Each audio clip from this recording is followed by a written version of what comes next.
honor belongs to those who prepare for it today. With these powerful thoughts by Malcolm X, a very Blissful morning to respected Sister Manager, Sister Principal, Sister Vice Principal, dedicated teachers, and all my dear friends.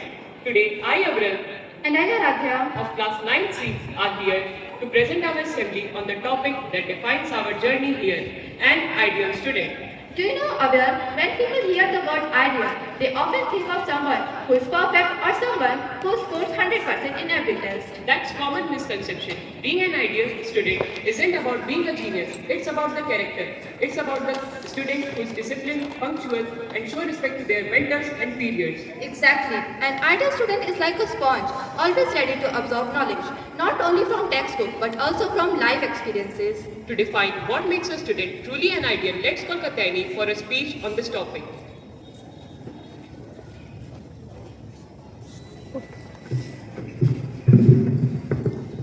A very auspicious good morning to Reverend Sisters, dedicated teachers, and all my dear schoolmates.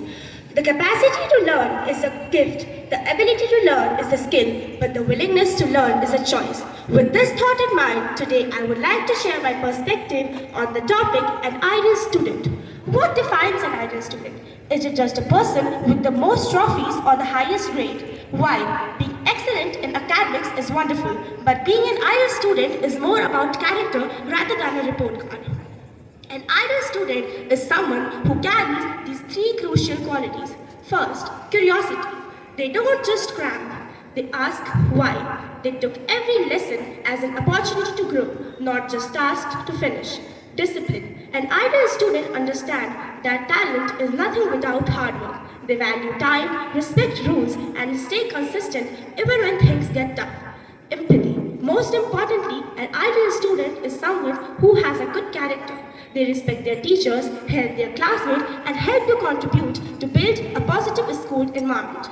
Dear friends, as we move toward this academic year, let not just aim to be best in class, but to be best for the world. Let us be the student who guide with kindness and learn with passion.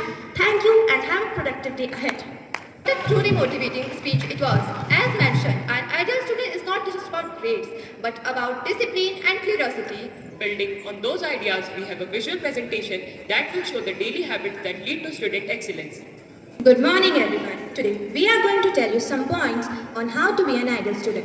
First, every day is a new chance, so come to school every day. Second, be a part of the action, participate in class activities. Third, time management is key. Complete your assignment on time and reduce stress. Fourth, asking for help is the first step towards learning and growing. Sixth, rules are made to be followed. Let's follow them and make our classroom a happy place. 7. Directions are there to guide. You follow them and reach your goal. 8. A place for everything and everything in its place. Keep your material organized. 9. Eyes up, ears open and mind focused. Pay attention in class. 10. Do your best. Let the result take care of themselves. Thank you and have a great day ahead. Presentation made it clear that the success is the sum of small efforts repeated day in and day out. Now let's move from facts to feeling. We invite our classmates to recite a song that captures heart and soul of dedicated learner.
What a beautiful recitation it was. It reminds us that learning is a flame that should never stop burning. As we come to the close of this assembly, we carry these lessons into our classrooms and our lives. Let's strive not just to be better than others, but to be better than we were yesterday. We leave you with these words by Mahatma Gandhi. Live as if you were to die tomorrow. Learn as if you were to live forever. Thank you and have a wonderful day ahead. Good morning. Thought for the day. To be an ideal student, self-discipline is the key, as is the main content in which seeds grow into a tree. Thank you.